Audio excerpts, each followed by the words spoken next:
రేవంత్ రెడ్డి మరో కామెంట్ చేశారు. ముఖం చెల్లకనే బయటకొస్తలా ఉద్యమ ముసుగు తొలగడంతో ఇంటికే పరిమితమైండు కేసీఆర్పై రేవంత్ రెడ్డి ఫైర్. అండ్ ఇంకొకటి గజ్వేల్లో కొంతమంది కాంగ్రెస్ నాయకులు పోలీస్ స్టేషన్కి వెళ్ళి మా ఎమ్మెల్యే మిస్సింగ్ అని కూడా కామెంట్ చేస్తున్నారు సార్. కేసీఆర్ పార్టీ ఓటమి పాలైన తర్వాత ఆయన పడిపోయిన తర్వాత చాలా రోజులు హాస్పిటలైజ్ అయ్యారు. ఆ తర్వాత నార్మల్గానే ఉన్నారు. నార్మల్గా ఉన్నట్టు అక్కడ ఆయన వ్యవసాయ క్షేత్రంలో ఒక కారు కూడా నడుపుతున్నట్టుగా కొన్ని ఫోటోలను కూడా బీఆర్ఎస్ నాయకులే రిలీజ్ చేశారు. ప్రస్తుతానికి ఆయన ఆరోగ్యం బాగానే ఉంది. అయినా కూడా 10 నెలలుగా ఆయన గజ్వేల్లో కనిపించట్లేదు అనేది ఆయన మీద ఉన్న ప్రధాన ఆరోపణ సార్. అంటే గజ్వేల్లోనే కాదు, రాష్ట్ర రాజకీయాల్లో కూడా క్రియాశీలకంగా కనిపించడం లేదు.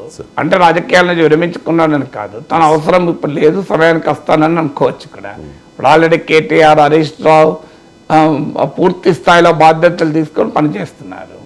అందువల్ల ఇవాళ అర్జెంటుగా కేసీఆర్ వచ్చి రాజకీయాలు చేయాలని ఆయనకు అవసరం అనిపించడం లేదు. బీఆర్ఎస్కు కేసీఆర్ వస్తేనే ప్రాణం పోస్తుంది అనేటువంటి పరిస్థితి కూడా ఇప్పటికిప్పుడైతే రాజకీయంగా ఏమీ లేదు. సో ఇప్పుడు పొలిటికల్ నెసెసిటీ లేనప్పుడు బహుశా తాను అవసరం ఉన్నప్పుడు రంగంలో దిగుదామని అనుకోవచ్చు. ఎందుకంటే అది కూడా ప్రతి ఒక్కటి వ్యూహమే ఉంటుంది రాజకీయ నాయకుల్లో. ఇప్పుడు నేను రోజు వచ్చి రేవంత్ రెడ్డి వర్సెస్ కేసీఆర్ అనే రాజకీయం నడవడం ఆయనకు ఇష్టం లేదు, చాలా స్పష్టంగా అర్థమవుతుంది. కానీ అవునన్నా కాదన్నా రేవంత్ రెడ్డి రాష్ట్ర ముఖ్యమంత్రి, ప్రజలు ఆయనకు అధికారం ఇచ్చారు, పోరాడాల్సింది ఆయనతోనే కాదని అనలేము. అందుకొరకు తాను పోరాడదలుచుకోక కేటీఆర్ను హరీష్ రావు రంగంలో దించి తాను పక్క జరిగే అవకాశం కూడా ఉంది. ఎందుకంటే మొదటి నుంచి కూడా కేసీఆర్ సభను చూస్తే ఈ ధోరణి మనకు క్లియర్గా అర్థమవుతుంది. అందువల్ల అదొక రీజన్ అయ్యి ఉండొచ్చు. అంటే ఇప్పటికిప్పుడు రేవంత్ వర్సెస్ కేసీఆర్ అనే రాజకీయాన్ని తాను ఇష్టపడలేదు, కానీ ప్రజలు ఆ రాజకీయాన్నే ఇచ్చారు. మనం అవునన్నా కాదన్నా కేసీఆర్ ప్రతిపక్ష నేతగా, రేవంత్ రెడ్డి ముఖ్యమంత్రిగా ప్రజలు తీర్పిచ్చి శాసనసభలో కూర్చోబెట్టాక రేవంత్ రెడ్డి వర్సెస్ కేసీఆర్ ఉండకపోతే ఇంకోటి ఏముంటుంది రాజకీయము.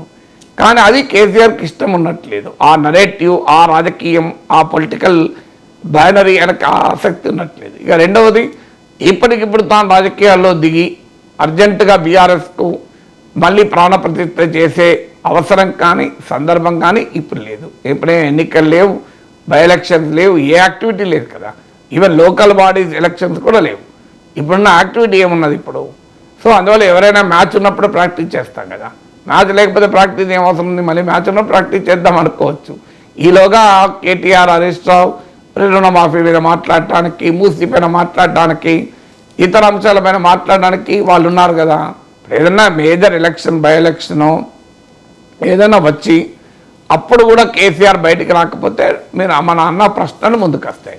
అయితే ప్రజాప్రతినిధిగా గజ్వేల్ ప్రజలకు రిప్రజెంట్ అయితే చేయాలి. ఓడినా గెలిచినా ప్రతిపక్ష నేతగానైనా కూడా తన నియోజకవర్గానికి వెళ్ళాలి, నియోజకవర్గ అభివృద్ధికి అయితే కృషి చేయాలి, అనుమానం లేదు. ఎందుకంటే మొదలు గజ్వేల్ ఎమ్మెల్యే, తర్వాతనే ప్రతిపక్ష నేతనా ముఖ్యమంత్రి. లేదు నిజంగానే ఈ రాజకీయ నా స్థాయి కాదు అనుకున్నప్పుడు ప్రతిపక్ష నేతగా ఇంకొకరిని పెట్టి తాను పార్టీ అధ్యక్షుడిగా ఉండవచ్చు. కానీ ప్రతిపక్ష నేతగా కూడా కేసీఆర్ ఎవరిని పెట్టలేదు కనుక తెలంగాణ సమాజం ఎక్స్పెక్ట్ చేస్తుంది రంగంలో నిలబడి పోరాడాలి అని. ఎందుకంటే అధికారం అనేది ప్రజాస్వామ్యంలో చిన్న పెద్ద అని ఉండదు. ప్రజాస్వామ్యంలో ప్రజలు ఇచ్చే తీర్పే ఫైనల్. ఎవరు పెద్ద, ఎవరు చిన్న, స్థాయి ఏంటి ఇది ఉండదు. రాజకీయాల్లో సీనియర్లు, జూనియర్లు అని ఉండవు. రాజకీయాల్లో ప్రజలు ఇచ్చిందే పదవి, ప్రజలు ఇచ్చిందే హోదా. ప్రజలు రేవంత్ రెడ్డికి ముఖ్యమంత్రి పదవి ఇచ్చారు, కేసీఆర్ ప్రతిపక్ష నేత ఇచ్చారు. ఇది రియాలిటీ, ఇది ఒప్పుకో తప్పదు. ఇప్పుడు జగన్మోహన్ రెడ్డి చంద్రబాబు నాయుడుతో పోలిస్తే చాలా చిన్నవాడు కదా, వయసులో చిన్నవాడు, అనుభవంలో చిన్నవాడు, పొలిటికల్ స్టేచర్లో కూడా చిన్నవాడు. రాజశేఖర్ రెడ్డితోనే రాజకీయం చేసిన చంద్రబాబు నాయుడు జగన్మోహన్ రెడ్డితో చేయలేదు రాజకీయం 5 ఏళ్ల పాటు ప్రతిపక్ష నేతగా, చేయక తప్పలేదు కదా. సో లోకేష్ కప్పి తాను పక్క కూర్చోలేదు చంద్రబాబు నాయుడు. అలా కూర్చోలేదు కనుకనే ఆయనకు మళ్ళీ ముఖ్యమంత్రి పదవి వచ్చింది. ప్రజలు ఎందుకు ఇచ్చారు ముఖ్యమంత్రి పదవి? జగన్మోహన్ రెడ్డిని రోజు తనకన్నా ఏ రకంగా చూసినా ప్రజలు ముఖ్యమంత్రిగా ఆయనకి ఇచ్చారు అధికారం, ప్రతిపక్ష నేతగా చంద్రబాబు నాయుడుకి ఇచ్చారు. ఈ రియాలిటీని అర్థం చేసుకొని చంద్రబాబు నాయుడు ఫీల్డ్లో దిగి అసెంబ్లీకి రోజు వెళ్ళాడు, అసెంబ్లీలో అవమానాలు ఎదుర్కొన్నాడు, అవహేళన ఎదుర్కొన్నాడు. తన దగ్గర మంత్రిగా పనిచేసిన వ్యక్తి స్పీకర్ చైర్లో కూర్చొని తనను అవమానిస్తున్నా కూడా భరించాడు కదా. తమ్మినేని సీతారామన్ చంద్రబాబు నాయుడు ప్రభుత్వంలో మంత్రి నాకు గుర్తున్నంత వరకు.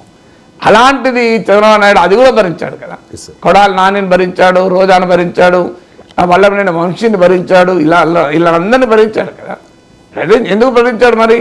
ఆ భరించాడు కనుక ఇవాళ ప్రజలు మళ్ళీ తీర్పిచ్చి ముఖ్యమంత్రి చేశారు. అందువల్ల నాకన్నా చిన్నవాడు ఈ జగన్మోహన్ రెడ్డి ఏంటి, చంద్రబాబు నాయుడు ఎన్డీఏ కన్వీనర్గా పనిచేశాడు అటల్ బిహారీ వాజ్పేయి ప్రభుత్వంలో. ఎన్డీఏ కన్వీనర్గా చేశాడు, యునైటెడ్ ఫ్రంట్ కన్వీనర్గా చేశాడు. అంటే జగన్మోహన్ రెడ్డి పిల్లవాడుగా చదువుకుంటున్న రోజుల్లో జాతీయ రాజకీయాల్లోనే కీలక పాత్ర పోషించాడు చంద్రబాబు నాయుడు. ఆ టైంలో జగన్మోహన్ రెడ్డి బహుశా విద్యార్థి దశలో ఉండొచ్చు. అందువల్ల ఆ స్థాయిలో రాజకీయాలు చేసిన వ్యక్తి కదా. యునైటెడ్ ఫ్రంట్ సమయంలో దేవగౌడ టైంలో ప్రధానమంత్రి ఆఫర్ కూడా వచ్చింది, నేను కాదన్నాను కూడా చెప్పాను. నిజంగా కూడా దేవగౌడ ప్రైమ్ మినిస్టర్ అయినప్పుడు చంద్రబాబు నాయుడు ఎందుకు కాడు ఒప్పుకుంటే.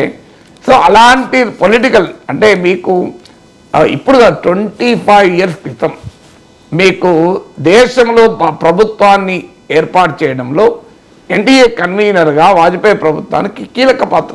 25 years క్రితం, ఇప్పుడు కాదు. 25 years క్రితం ఊయి జగన్ వేరీ జగన్ చాలా చిన్నవాడు కదా. సో అయినా కూడా ప్రజలు మరి తీర్పు ఆయనకి ఇచ్చారు, ఏం చేయలేం కదా. ప్రజలు ఆయన 151 సీట్లు ఇచ్చారు, చంద్రబాబు నాయుడుకి 23 సీట్లు ఇచ్చారు. ప్రజల తీర్పును గౌరవించాడు, ప్రజాస్వామ్య యొక్క స్ఫూర్తితో ప్రతిపక్ష నేతగా అసెంబ్లీలో అవమానాలు ఎదుర్కొన్నాడు, బయట తిరిగాడు, ప్రజలు దానికి మళ్ళీ అంగీకరించారు. అందువల్ల కేసీఆర్కి చంద్రబాబు నాయుడు ఆదర్శం కదా. ఎందుకంటే రాజకీయాలు అనేది నేల విడిచే సాయం చేయరాదు. అందువల్ల ఫీల్డ్లో ఉండాలి. ఎవరు ఎక్కువ ఎవరు తక్కువ అది ప్రజలు నిర్ణయిస్తారు, మనం కనుక నిర్ణయించాల్సింది. ఆ మాట కదా నరేంద్ర మోడీ కూడా చాలా జూనియర్ చంద్రబాబు నాయుడుకు. కానీ ఇవాళ నరేంద్ర మోడీ నాయకత్వంలో పనిచేస్తున్నామని చంద్రబాబు నాయుడు చెప్పడం లేదా? చాలా జూనియర్. నాకు తెలిసినంత వరకు అప్పటి లీడర్లు చెప్తాను, వాజ్పేయి ప్రభుత్వం గుజరాత్ అల్లర్ల తర్వాత వాజ్పేయి గారు మోడీని నేను వెళ్ళి చంద్రబాబు నాయుడు కన్విన్స్ చేయంటే ఆంధ్రా భవన్కి వచ్చి మోడీ చంద్రబాబు నాయుడు కలిసి వెళ్ళాడు. మీరు అడగండి అప్పుడు ఎంపీలను, ఆ టైంలో ఎంపీలుగా పనిచేసిన 2002 ప్రాంతంలో టీడీపీ ఎంపీలుగా పనిచేసిన వాళ్ళు ఇది నిజం కాదో చెప్తారు. సో నరేంద్ర మోడీ వెయిట్ చేసి చంద్రబాబు నాయుడు కలిసి వెళ్ళాడు. ఇది 2000 గుజరాత్ అల్లర్ల తర్వాత అంత ఇన్స్ట్రక్షన్ వాజ్పేయి, మీరు వెళ్ళి చంద్రబాబు నాయుడు ఒకసారి కలవండి, వాళ్ళు కొంత భిన్నాభిప్రాయం ఉంది, వెళ్ళి కన్విన్స్ చేయండి అంటే గుజరాత్ ముఖ్యమంత్రిగా ఏపీ భవన్కు వచ్చి చంద్రబాబు నాయుడు కొరకు వెయిట్ చేసి మీరు కలిసి వెళ్ళాడు. ఆ టైంలో ఎంపీలు అందరూ వెయిట్ చేస్తున్నారు, వాళ్ళతో మాట్లాడుకుంటూ ఉన్నాడు. ఇది అనగానే అప్పుడు టీడీపీ ఎంపీలు చెప్తారు. సో అలా రాజకీయాలు మరి అంతటి కెపాసిటీ ఆ రోజున్న పరిస్థితి ఏంటి, చంద్రబాబు నాయుడు కొరకు మోడీ వెయిట్ చేశాడు. ఇవాళ సాధ్యమవుతుంది అది మోడీ కొరకు చంద్రబాబు నాయుడు వెయిట్ చేయాలి. అందువల్ల ప్రజలు రాజకీయాల్లో ప్రజలు ఇచ్చే తీర్పు ప్రజాస్వామ్యంలో నేను పెద్ద నేను చిన్న ఉండదు. అల్టిమేట్గా ప్రజాస్వామ్యంలో ప్రజలు ఇచ్చిన తీర్పు బట్టే ఎవరు పెద్ద ఎవరు తక్కువ ఎవరు ఎక్కువ, నీ వ్యక్తిగత టాలెంట్తో సంబంధం లేదు. ఇది it's a democracy, people's will. ప్రజలు ఎలా తీర్పు చెప్తే అలాగే. అందువల్ల ప్రజాస్వామిక స్ఫూర్తి ఏం చెప్తుంది. అందుకే నేను చంద్రబాబు నాయుడు ఉదాహరణ కూడా చెప్పింది. అది ప్రజాస్వామిక స్ఫూర్తి గౌరవం ఇవ్వాల్సిందే. ప్రతిపక్ష నేతగా ముఖ్యమంత్రి గౌరవం ఇవ్వాల్సిందే, ముఖ్యమంత్రి ప్రతిపక్ష నేత గౌరవం ఇవ్వాల్సిందే. అవమానాలుంటే భరించాల్సిందే. వాటిని ఎదుర్కొని ప్రజా జీవితంలో ఉంటేనే, రాజకీయ జీవితంలో ఉంటేనే రాజకీయాలు నడుస్తాయి. సార్ నాకు ఇంత తెలివింది కదా, నేను ఇంత గొప్పవాడిని కదా అనుకుంటే తెలివి ఉండొచ్చు, గొప్పవాళ్ళే కావచ్చు, కానీ రాజకీయాలు అలా ఉండదు. ఇప్పుడు ఎంత గొప్ప నటునైనా ఫ్యాన్స్ ఇంతమంది ఉంటారు, తిట్టేవాళ్ళు కూడా ఉంటారు. ఇవాళ పబ్లిక్ లైఫ్లో ఉన్నప్పుడు తప్పదు. నేను రోజు మాట్లాడుతున్నాను, నాకు నచ్చే వాళ్ళు కొన్ని లక్షల మంది ఉంటారు, నచ్చని వాళ్ళు కొన్ని వేల మంది కూడా ఉంటారు. ఆ వేల మంది మాట్లాడేదంతా భరించాలి కదా. భరించకూడదని కూడా పబ్లిక్ లైఫ్లో ఉండకూడదు. పబ్లిక్ లైఫ్లో ఉన్నప్పుడు అన్నీ భరించాల్సింది.